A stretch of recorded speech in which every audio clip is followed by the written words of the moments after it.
करेगा, इसलिए मेरी बात मानो, इंद्र का पूजन न करो। तो बाबा नंद बोले लला तो ही बता दे, तो पूजन करें तो करें किनको? तो भगवान बोले पूजन अगर करना है तो गोवर्धन पर्वत का करो। तो बाबा नंद बोले गोवर्धन पर्वत का पूजन क्यों करें? तो भगवान कन्हैया ने जवाब दिया गोवर्धन का पूजन आप इसलिए करो क्योंकि गोवर्धन महाराज ऐसे हैं जो दुख में, मुसीबत में, आंधी तूफान आते अपने पथ पर खड़े रहते हैं, और जब वर्षा होती है तो उस पर हरी हरी घास होती है, और जब घास होती है तो गाय उस पर चरती है, जब गाय चरती है हमें दूध देती है, हमारा लालन पालन करती है, इसीलिए पूजन करो तो गोवर्धन पर्वत का करो। अब यहाँ भी शंका वाली बात, यहाँ भी शंका वाली बात, क्योंकि भगवान ने जो भी लीला की है उन लीलाओं के पीछे कुछ ना कुछ रहस्य जरूर है। तो प्रमाण ये मिलता है कि भगवान कन्हैया ने गोवर्धन की पूजा क्यों करवाई, क्या कारण था ऐसा जो भगवान ने गोवर्धन का पूजन कराया। सबसे पहली बात तो ये है कि ये गोवर्धन जो थे, बुजुर्गों आप लोगों से मैं एक प्रश्न कर रहे हैं, अच्छा ये बताइए कि गोवर्धन महाराज के पिता का नाम क्या था? बताइए दादा, बताया आपको? चलो सुनो फिर। कहा जाता है कि महाराज गोवर्धन महाराज के पिता का नाम था द्रोणांचल पर्वत। ये गोवर्धन जो थे ये द्रोणांचल पर्वत के पुत्र थे, और ये गोवर्धन वृंदावन में कैसे आए सुनो। प्रमाण ये मिला है कि महाराज गोवर्धन को लाने वाले पुलस्त्य ऋषि थे, गोवर्धन को वृंदावन में लाने वाले पुलस्त्य ऋषि थे, और जब पुलस्त्य ऋषि थे तो उसी समय, अब शंका वाली बात यह है कि भगवान ने पूजा क्यों करवाई गोवर्धन की, तो सुनो। जब महाराज त्रेता युग में सेतु का निर्माण हो रहा था, जब राम जी लंका में जाने के लिए महाराज सेतु बना रहे थे, तो जितनी भी वानर सेना थी वो छोटे छोटे पत्थर ला करके और समुद्र में डाल रहे थे।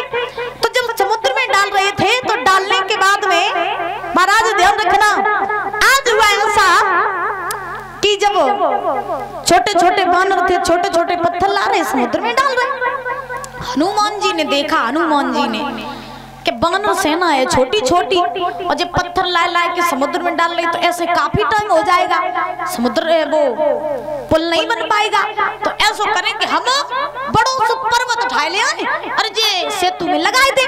तो हनुमान जी चले और चल करके हनुमान जी को जय गोवर्धन महाराज ही मिले गए। तो हनुमान जी ने गोवर्धन महाराज ही उठाए के महाराज चलवाए। तो जैसे हनुमान जी चले तब तक महाराज राम जी का आदेश आ गया, हनुमान तुम जो पर्वत ला रहे हो उसे वहीं रख दो क्योंकि सेतु पूरा बन चुका है। तो हनुमान जी गोवर्धन को वहीं रखने लगे, तो गोवर्धन जो है सो रोने लगे।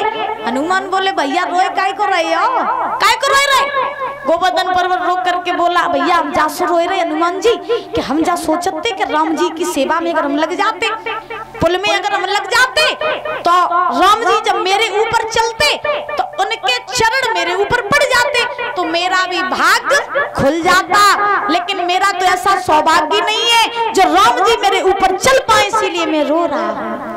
प्रभु कुछ ना कुछ करके मेरी ये जो कामना है उसको पूरा करवा दीजिए। अब यही खबर पहुंचाई हनुमान जी ने राम जी के पास के पर्वत रोए रो। तब राम जी ने ये वरदान दिया कि हे गोवर्धन पर्वत तुम रो नहीं, अगर त्रेता युग में तुम मेरी सेवा में नहीं लग पाई कोई बात नहीं, जब द्वापर आएगा और द्वापर में जब मैं कृष्ण का अवतार धारण करूंगा तब मैं द्वापर में आकर के तुम्हारी पूजा कराऊंगा।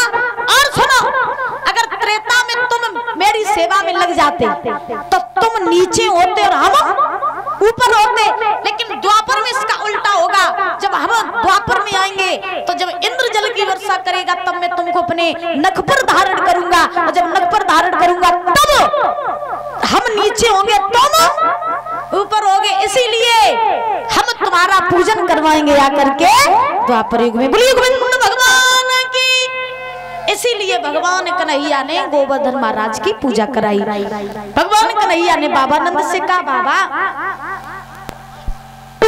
ऐसा करो कि आप पूजन करो तो गोवर्धन का करो, तो जो इतने वचन के गोवर्धन का पूजन करो। तो बाबा नंद कहने लगे कन्हैया तुम्हें नहीं पता है, मेरी एक बात सुनो, आज से नहीं कई वर्षों से हम इंद्र का पूजन करते जा रहे हैं और अगर इस वर्ष पूजन न किया तो इंद्र नाराज हो जाएंगे। और जवाब दिया, अरे मान ले बात मेरी किस्मत कन्हैया,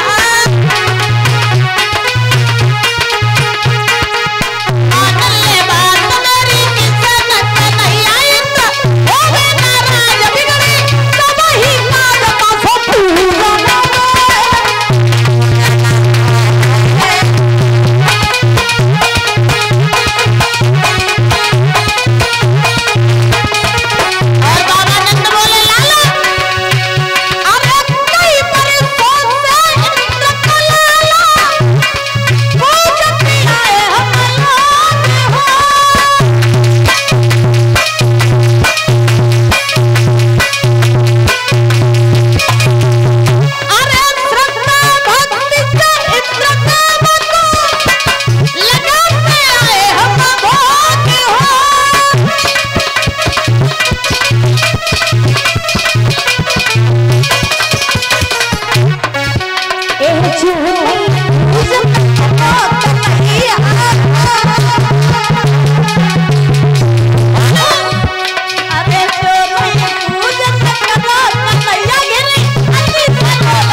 पूजन होगा तो केवल गोवर्धन महाराज का।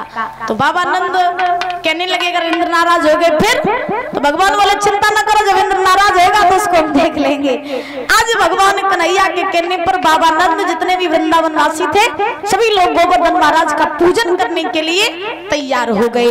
और जब तैयार हुए तो भगवान की बात मान करके जो सुंदर सुंदर वस्त्र पहने और सुंदर सुंदर जो पकवान बनाए थे उन सबको लेकर के आज सारे वृंदावन वासी गोवर्धन महाराज का पूजन करने के लिए जाने लगे। और जब जा रहे हैं तो कैसे जा रहे हैं, बड़े आनंद से झूमते हुए गाते हुए और बधाई डालते हुए जा रहे हैं। सभी लोग ताली बजा करके बोलेंगे और